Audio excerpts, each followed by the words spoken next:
दोस्तों, बहुत सुकून के साथ, बहुत इत्मीनान के साथ मेरी इस बात को सुनना और मैं अपने उलमाए कराम की बारगाह में बहुत अदब के साथ एक बात पेश करना चाहता हूँ।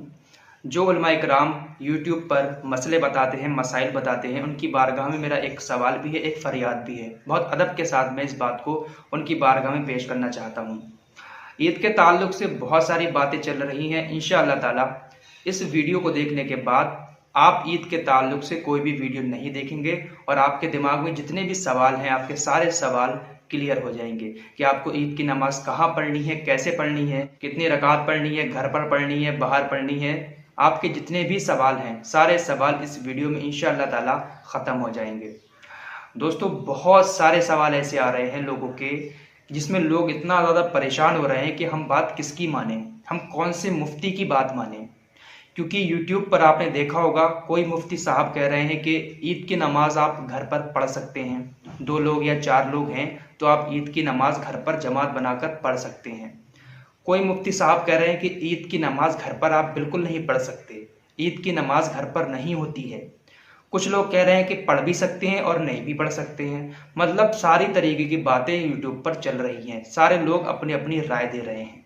अब ऐसे में क्या हो रहा है कि जो आम इंसान है, जिसके पास इल्म की कमी है, जो शरीयत से दूर है, इस्लाम से दूर है, वो बहुत ही ज़्यादा परेशान हो रहा है। बहुत सारे लोग मेरे पास ये सवाल भेज रहे हैं कि भाई हम बहुत ज़्यादा परेशान हैं, हम किस मुफ्ती की बात माने।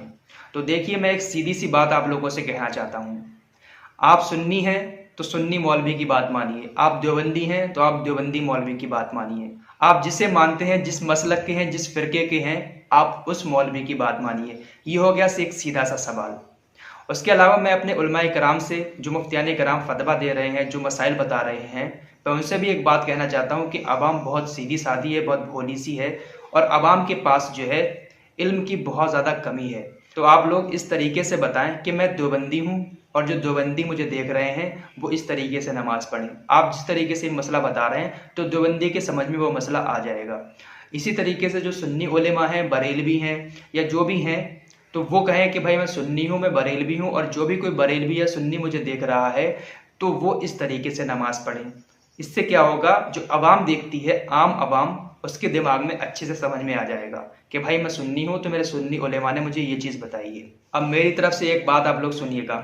दारुल उलूम देवबंद से जो फतवा आया है, बरेली शरीफ से जो फतवा आया है, उसमें क्या लिखा है वो मैं आप लोगों को बताना चाहता हूँ। इन दोनों फतवों में ये लिखा गया है कि ईद की नमाज आप घर पर नहीं पढ़ सकते। आप अपने घर पर जब मस्जिद में ईद की नमाज हो जाए, यानी जो भी 2-4 लोग मस्जिद में ईद की नमाज पढ़ेंगे, जब वहाँ पर ईद की नमाज हो जाए, उसके बाद आप अपने घरों पर 2 रकात या 4 रकात चाश्त की नमाज पढ़ें।